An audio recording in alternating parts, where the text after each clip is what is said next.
Seigneur Jésus, merci de m'avoir encore ramené dans mon beau pays après mes vacances à Dubaï. Merci pour l'hôtel 5 étoiles, pour mon jet privé et pour les photos que nous avons publiées afin que les fidèles voient combien tu nous bénis. Mes frères, nous sommes arrivés.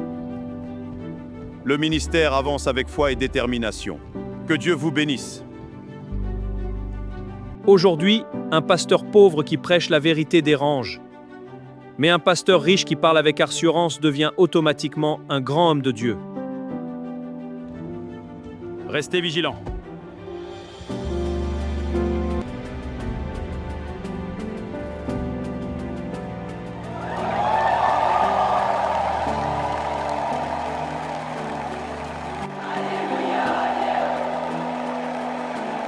Bien-aimés, excusez-nous pour le décor derrière moi. Nous avons simplement loué cette salle au centre-ville pour cette grande campagne d'évangélisation. Derrière moi, vous voyez les statues de Marie et quelques images religieuses. Ne soyez pas troublés, ce n'est pas notre salle. Notre thème, c'est semer aujourd'hui pour récolter demain. Frère Branham dit, une fois sont les œuvres, c'est une fois mort. Frères et sœurs, approchez-vous. Aujourd'hui est votre jour de bénédiction. Dieu m'a parlé cette nuit et il m'a dit, dis à mon peuple de semer avec foi. Ouvrez vos Bibles. La Bible dit, donnez et il vous sera donné. Alors celui qui veut une grande bénédiction doit faire une grande offrande. Ne regardez pas à votre pauvreté, regardez à votre miracle. Si vous semez peu, vous récolterez peu. Mais si vous semez abondamment aujourd'hui, Dieu ouvrira les portes du ciel. Il y a ici des personnes qui bloquent leur propre bénédiction parce qu'elles gardent leur argent dans leur poche.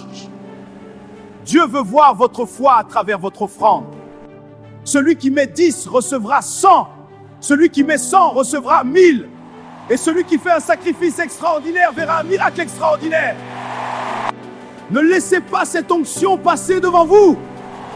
Venez rapidement devant l'autel. Que ceux qui veulent une percée financière s'approchent maintenant. Dieu m'a montré qu'il y a ici des gens qui seront riches avant la fin de l'année. Mais cela dépend de votre semence.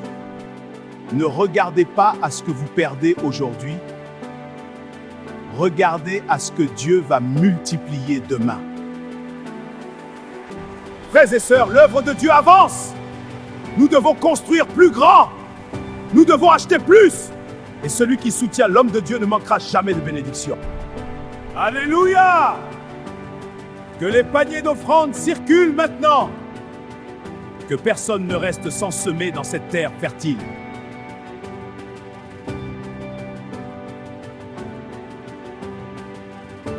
Maintenant, tout dans le sac. Les gens pensent que dans une église, pour recevoir la bénédiction, il faut seulement donner au pasteur. Quand vous donnez au pasteur, c'est là que vous recevez les bénédictions, non? Pour partager à celui qui est dans les difficultés, il faut être révélé. Les gens préfèrent aller donner à celui qui en a déjà. C'est compliqué. Frères et sœurs, aujourd'hui, beaucoup ont transformé l'évangile en commerce.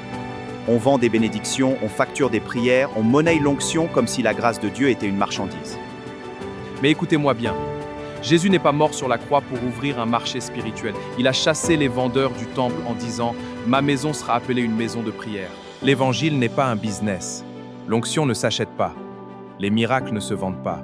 Et le Saint-Esprit ne travaille pas pour enrichir des hommes, mais pour sauver des vies.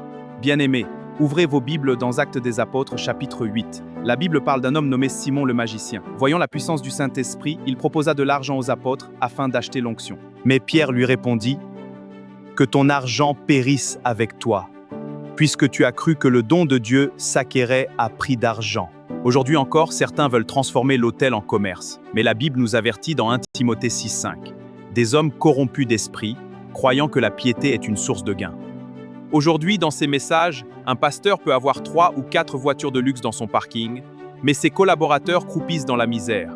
Et lui, il vient prêcher l'enlèvement.